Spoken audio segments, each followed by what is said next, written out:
Hey, what's up, practitioners? Grayson Carter here, and I wanted to jump into an example of how you can sell your sawdust. So the first thing that I want to talk about today is when we're thinking about passive income, is the way that I think about this, and this has really helped me kind of pick up new projects or create new passive income streams, is that instead of thinking about, how can I just create something and never touch it again, I think about it more in terms of like, is this going to be a project that takes me an hour a day to maintain, an hour a week, an hour a month, or an hour a year? And depending on how much money that's going to make me, that may be something that's going to work or something that's not going to work. Even better is if I can take a project that maybe starts out as an hour a day and be able to automate some things or outsource some of that work so that it's only taking me an hour a week or maybe an hour a month. Then those numbers may start to make sense. If you were working an hour a day on something and it was only making you, $20, that might not be a great use of your time. But if you were only working on it an hour a month and it was still making you $20 a day, that might be a really good investment to get that thing up and running. So when I'm looking at like the different options that I have to build a passive income stream, I'm always just trying to figure out, okay, how much is going to make me? And then which one of these buckets is it going to fall into? So I can decide if it's worth the investment up front to get those things off the ground and get them running. So the strategy that I want to show you today actually falls into this last bucket. It's the hour per year. And if you've been in business for any sort of amount of time, this is probably going to work for you. It's very simple to get set up, and it really doesn't cost you anything once it's set up. So let's just go ahead and jump right on into it. So this is going to be this is an example of selling your sawdust. And I'm just going to call this the 12-minute Adsense hack. It may take you a little bit longer if you've never done something like this before, but if you're familiar with installing like a little bit of JavaScript code on your website, you'll be able to do this very quickly. So the way this works is and I guess I should have a little disclaimer. Before you do this, if you're trying to monetize the traffic that's coming to your website, if you're getting traffic that is coming to your website because of your niche, like if you're a diabetes dietitian and you're getting diabetes traffic, people looking for help with diabetes, I would not recommend doing this strategy on those pages. It's going to be way more profitable to get those people on your calendar, sell them a high-end program, and work with them that way. However, if you're getting traffic to pages on your website that is not your niche, or at least not your current niche, and it's people that you don't intend to bring on as clients, we still want to be able to monetize that traffic to make us some sort of money for that, for the traffic that we're bringing in. So you're likely going to have pages on your website that may be from an old niche. So if you've ever switched your niche, you likely have blog posts that are kind of outdated, that you're not using anymore, that aren't relevant.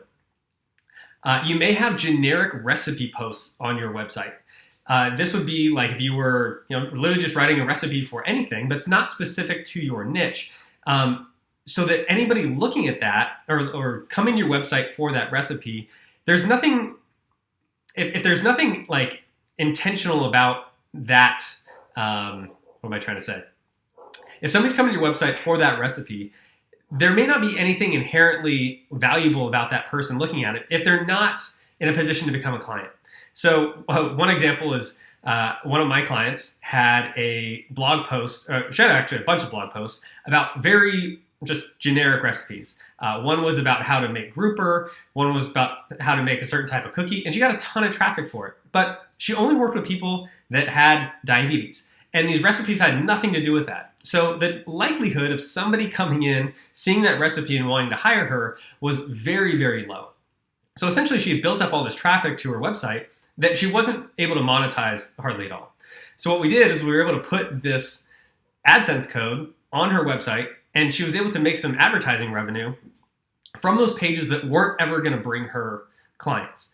Now, I want to make sure to point out that if you have recipes that are relevant to your niche, like if she had recipes that were specifically for diabetics, I would not use the strategy in that scenario, because if somebody's checking out that recipe that's only for diabetics, well, we know that that person is likely going to be a good fit for her higher end services. So she'd actually make way more money by directing them that way than trying to make a few bucks off somebody clicking on an ad on her website.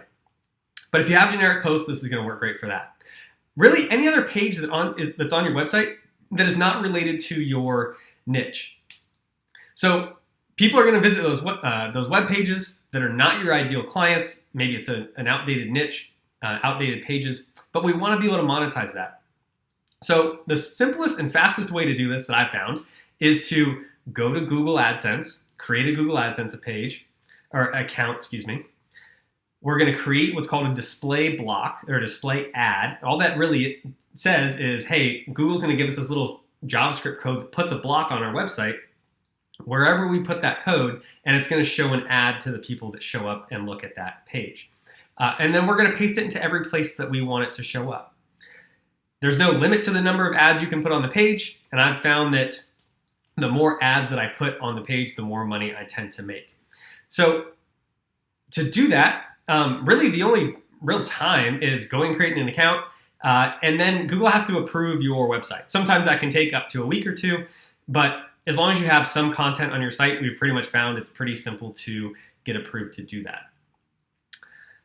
You may be thinking, well, what about Mediavine? What about some of these other things? There's certainly other platforms that you can make more ad revenue from if you have a higher amount of traffic.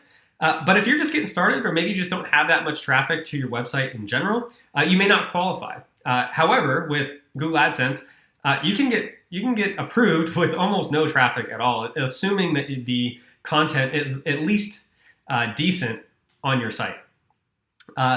One little note is don't use the auto ads option, because then it'll start to display everywhere on your website. That's not what we want. We want to have a lot of control over only having those ads show up on the pages that we choose. Lastly, and I mentioned this when you're signing up for the group, the placement of the ads. So the one placement that I found that works better than all the other placements on the page is immediately below the post title.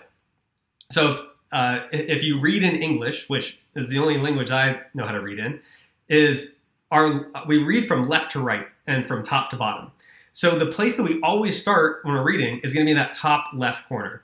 And so I found that if we put an ad block there, that the human mind, or at least like the people that read in English, we always put our focus on that first spot before we can hop into the rest of the page. So we're almost guaranteeing that people are going to see the ad before they start reading the rest of the article. So if you can put it there, I found that always gets the highest click-through rate, makes the most amount of money.